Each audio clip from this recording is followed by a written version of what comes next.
En los estudios de FM Mundo estamos con la licenciada Natalie Morillo, asambleísta por el movimiento Construye, para hablar sobre esta intención de metida de mano a la justicia.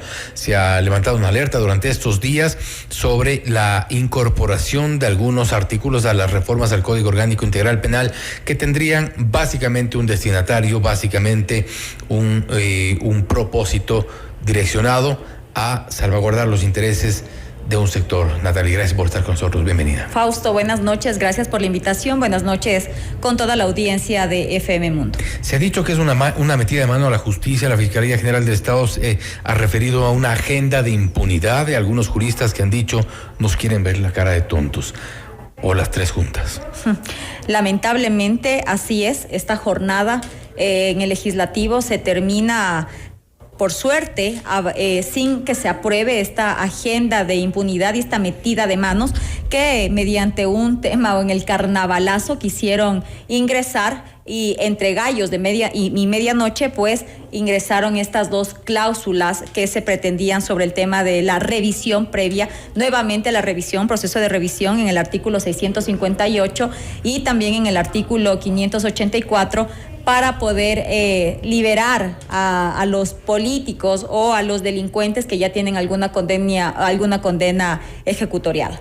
Ahora bien, por ejemplo, hablan sobre, y se ha dicho desde la Asamblea, la propuesta de Vicente Tayano ha sido dividirlo en dos bloques, y esto claramente evidencia que hay al menos dos momentos de estas reformas del Código Orgánico Integral Penal. Es decir, las reformas que se aduce y se ha dicho que son importantes para combatir la inseguridad en este país, y las incorporaciones que han hecho de último momento, por debajo de la mesa, que beneficiarían al expresidente Rafael Correa, incluso se ha dicho al exvicepresidente Jorge Glass. ¿Ustedes están de acuerdo en esta división en dos bloques? Nosotros no estamos de acuerdo en esta división de dos bloques, y precisamente, ¿cuál es la posición de precisamente ustedes? Por eso se suspendió la votación, porque sabían que no iban a tener los votos que se necesitaban para poder aprobar esta ley de esta manera, de la votación en dos bloques, porque la primera, el articulado de la primera, en uno de los articulados, que es el número 1, hablaba de la transitoria, donde ahí está la metida de mano para la metida de mano de la Asamblea Nacional a los procesos que se encuentran en indagación previa y que usted sabe, Fausto, que son reservados.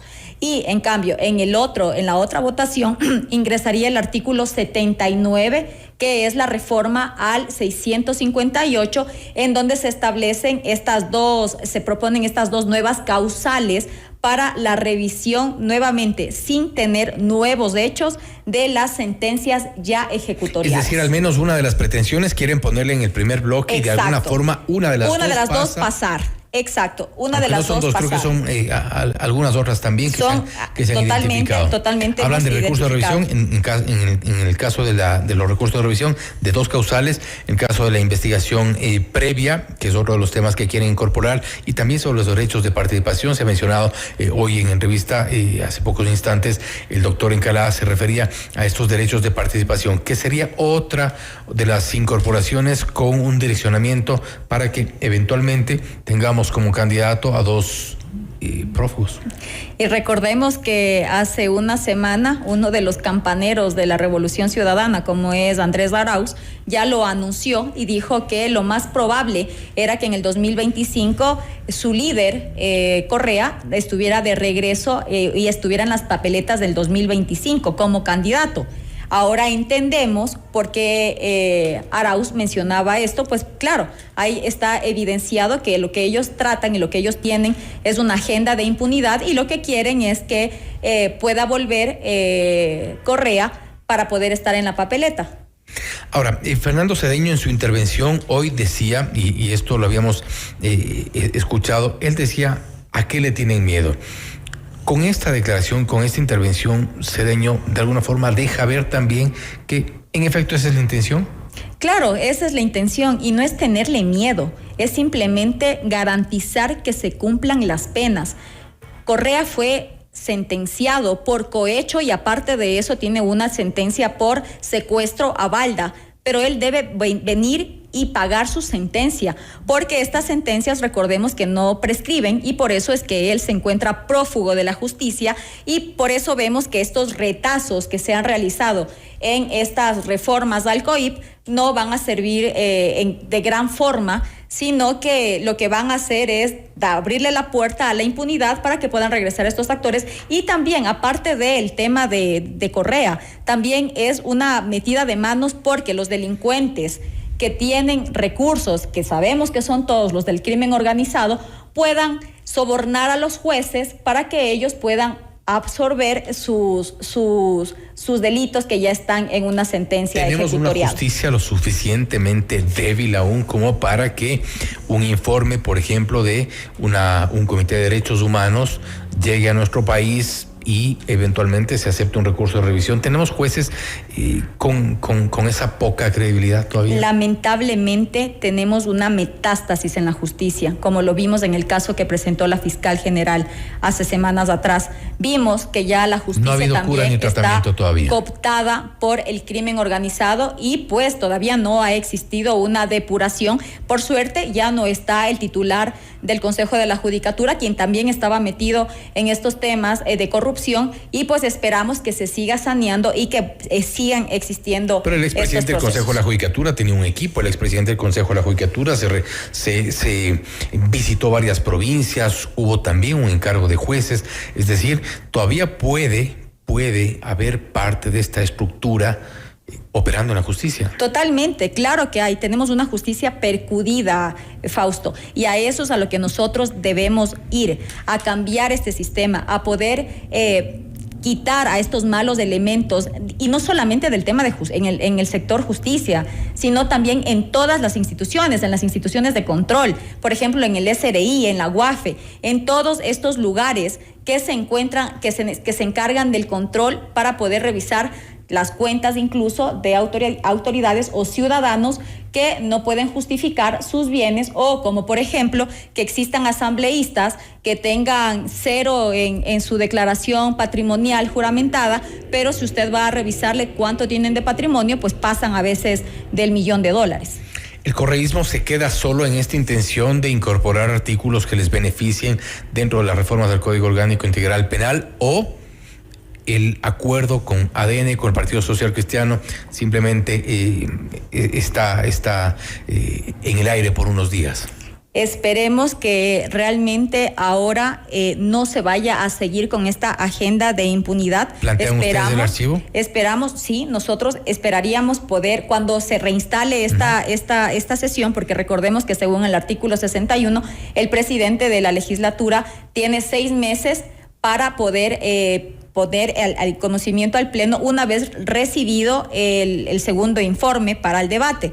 Así que si ya le llegó a él la semana anterior o hace 2 semanas al presidente, pues desde ahí se contabilizan los 6 meses que se tiene para poder darle tratamiento a esta norma. Pero al presidente Noboa, a la actuación de ADN o a los resultados que ha tenido con respecto al incremento del IVA, se le van a cobrar. Así es, no sabemos de qué manera o cuál fue el acuerdo para poder llegar a estas reformas que fueron aprobadas, incluso también como por ejemplo la primera reforma económica urgente, que fue la condonación de las deudas, pero lo que esperamos es que la bancada oficialista reaccione y se dé cuenta cuál es la estrategia. Pero tiene una deuda política, ¿cómo va a reaccionar? Así es, esperamos nosotros. ¿Cómo va a pagar esa deuda política? No sabemos cuáles han sido los acuerdos. Desde el primer momento nosotros dijimos que tenían que poner las cartas sobre la mesa y decir cuáles eran los acuerdos para poder tener gobernabilidad, pero ahora vemos que sus aliados están tratando en cambio de poner una agenda de impunidad, así es, pero tampoco dándole este respiro o esta trayendo a estos corruptos que han sido ya sentenciados.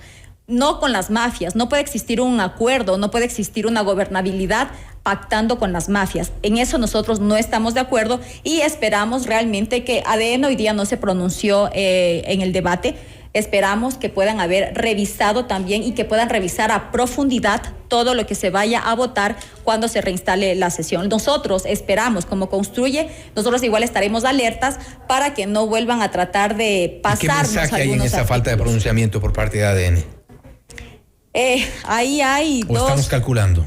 yo me imagino que, o sea, no podría yo darle una respuesta concreta sobre lo que ellos están tratando de realizar, pero una parte sería tal vez que están ellos revisando también para ver cómo van a proceder con su votación. Confiamos en que tengan una recepción afirmativa y que se den cuenta de lo que realmente conviene o no para el país. Teniendo en cuenta también, Fausto, que parte de estas reformas al Código Orgánico Integral Penal, que son como por ejemplo la ampliación de las sentencias, ya constan en las preguntas de la consulta popular. Entonces sería un poco inoficioso que se pregunte algo que ya pase también por el Pleno de la Asamblea y que esté en la reforma. ¿Reformas inoficiosas entonces?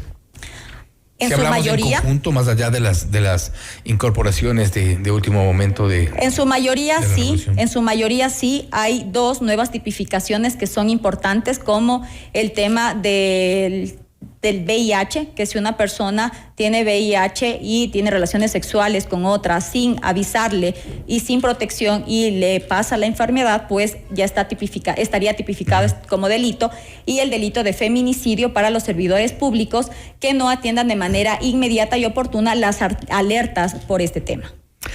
¿Cuál debería ser entonces la posición en la próxima sesión, en la reinstalación? En el caso de que existiera ya la revisión total, dependiendo cuándo se vaya a volver a reinstalar la sesión, pues que se vote artículo por artículo, los 86 artículos y uno por uno. Pero me imagino que eso no ha de estar en la agenda tampoco del CAL o del presidente de la Asamblea Legislativa, de la Asamblea Nacional, y pues se va a querer votar como quedó hoy día, como la propuesta de Tayano, en dos cuerpos, donde en uno de los dos entrarían los artículos que son parte de esta impunidad y de esta metida de mano a la justicia. Si es así, nosotros vamos a votar como Construye, votaremos no, y esperamos también y confiamos que las otras bancadas como ADN hagan lo mismo. Natalie, gracias por haber estado con nosotros. Gracias, Fausto, por la invitación.